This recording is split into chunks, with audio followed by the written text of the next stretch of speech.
চলো গাইস, আজ তোমাদেরকে একটা প্রপার ছাপড়ি লুক সেটা দেখাবো। ঠিক আছে, কিভাবে প্রপার একটা ছাপড়ি লুক দেওয়া যায় সেটা আজকে তোমাদেরকে দেখাবো। তো প্রথমেই নাম্বার ওয়ান, ছাপড়ি সাজাতে গেলে প্রথমে তোমাকে একটা পিঙ্ক কালারের কোনো একটা ড্রেস, যেটা হতে হবে একদম খাসা টকটকে রসালো পুরো পিঙ্ক কালার। ঠিক আছে, একদম স্ট্রবেরি যে কালারটা হয় পিঙ্ক, সেই কালারটা একটা টপ পরে নিতে হবে। এই যে আমি নিয়ে নিয়েছি একদম পাক্কা গোলাপি রঙের টপ, যেটার সাইডে ঝুলবে এরকম দুটো অ্যান্টেনা।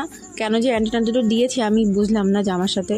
তো যাই হোক, প্রথমে পরে ফেলাম এই ক্রপ টপটা, আর এর সাথে পরতে হবে ছাপড়ি কালারের এরকম অ্যাশ কালারের একটা ট্রাউজার। ঠিক আছে, তো এই ট্রাউজারটা পরে ফেলে আমি ভাবছি ফিতেটাকে আমি কি করব, কোন দিক থেকে আমি বাঁধবো, আর বাঁধলেও আমাকে কেমন ছাপড়ি লাগবে। শেষে ভাবলাম বেশি ছাপড়ির সাজা হয়ে যাবে, থাক ওটাকে কেটে ফেলে দিলাম।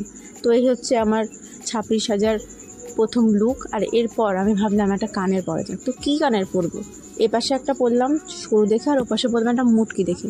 তো এবার এই সরু আর মুটকি মুন্ডুটা একবার এদিকে নেই, এবার ওদিকে নিয়ে ভাবছি যে কোন কানেরটা এই ড্রেসের সাথে প্রপার ছাপড়ির মতো লাগছে। তারপর ভাবলাম না, এটাই ছাপড়ি লাগছে, এটা আবার একটু দামড়া দামড়া লাগছে আমার ছোটো মুখে, তো এটাই হচ্ছে ভালো লাগলো। আর এরপর দেখলাম যে সাইড এটা কিসে দেয়াল থেকে ফাঁকা দিয়ে পুরো আলো আসছে। আর এরপর পরে ফেলতে হবে তোমাদেরকে একটা সুন্দর দেখে ব্ল্যাক কালারের বেল্ট, বুঝেছো, কারণ আমার প্যান্টটা হালকা ঢিলা আছে। এর সাথে ভাবলাম একটা সুন্দর দেখতে ছাপড়িদের মতো করে হেয়ার স্টাইল করবো। তো এর জন্য আমার বড় হাতের বড় আঙুলের যে নখটা আছে সেটা দিয়ে সুন্দর করে টান দিয়ে একটা সিঁথি করে নিলাম, যে সিঁথিটা আমি সবসময় করি। তো এই যে আমার চুলগুলো দেখো পেছন দিক থেকে ঘোড়া লেজের মতো উঁচু হয়ে থাকে, কেন যে যায় এরকম উঁচু হয়ে আমি জানি না।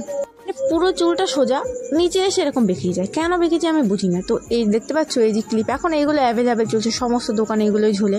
তো আমিও সরস্বতী পুজোর সময় কিনে নিয়েছিলাম, যে এটা ভালো লাগছে, সবাই কিনছে, আমি একটু কিনি। তো কোথায় পরে যাবো, তাই ভাবলাম আজকে একটু সাজতে এটা দিয়ে। তো এইভাবে টেনে হেয়ার স্টাইল করলাম। তোমাদেরকে আমি আগেও বলেছিলাম যে এই হেয়ার স্টাইলটা আমি তোমাদের সাথে শেয়ার করবো, এই ক্লিপ দিয়ে কীভাবে করে। তো হচ্ছে এই করলাম। তো কিন্তু যে নিচে যে কেন এই অ্যান্টেনাগুলো গোল গোল করে এরকম পেঁচিয়ে যায়, কার্ল হয়ে যায়, আমি বুঝি না। তো ও পাশে আমি দুটো ক্লিপ দিয়েছি এক কালারের, আর এই পাশে আমি দুটো ক্লিপ দিচ্ছি এক কালারের। পিঙ্কি পঙ্কি পু সাজবো আজকে, পুরো ছাপড়ি। এই যে একদম ছাপড়ি লাগছে আমাকে। আমি প্রথমে ভাবছি আমাকে কিউট লাগছে, পরে একজন আমাকে বললো আমাকে নাকি ছাপড়ি লাগছে। তো কিছু করার নেই, মাঝে মাঝে একটু ছাপড়ি সাজতে হয়, নাহলে মানে জনতা আমাকে মেনে নেবে না, এই আর কি ব্যাপার।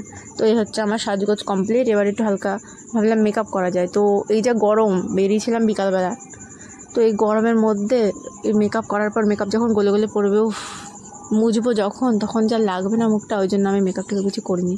একটা লিপস্টিক পরবো ভাবলাম, ছাপড়িদের কালারের পিঙ্ক কালারের লিপস্টিকটা পরি, তাহলে বেশ পাক্কা প্রপার ছাপড়ি লাগবে।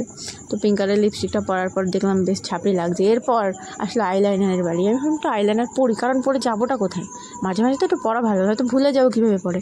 অনেক কষ্টে পড়েছি, এপাশে উঁচু ওপাশে নিচু, যাই হোক। এরপর একটু মাস্কারা দিয়ে দিলাম, কারণ আরে চোখের পলকগুলো তো আমার অল্প অল্প, ওটাকে তো একটু বড় করতে হবে। এইভাবে হেয়ার স্টাইল করেছি ঠিকই, কিন্তু আমি হাফ রাস্তায় গিয়ে এগুলো খুলে দিয়েছিলাম অবশ্য। তো এইভাবে তো যাওয়া যাবে না, প্রচুর গরম, এই জন্য আমি একটা ক্লিপ দিয়ে চুলগুলো আটকে নিয়ে গেছিলাম। তো আমি কোথায় গিয়েছিলাম, কোথায় ঘুরেছি, এই লুকটা দিয়ে দেখার জন্য সবাই অপেক্ষা করবে। এখনের জন্য বাই।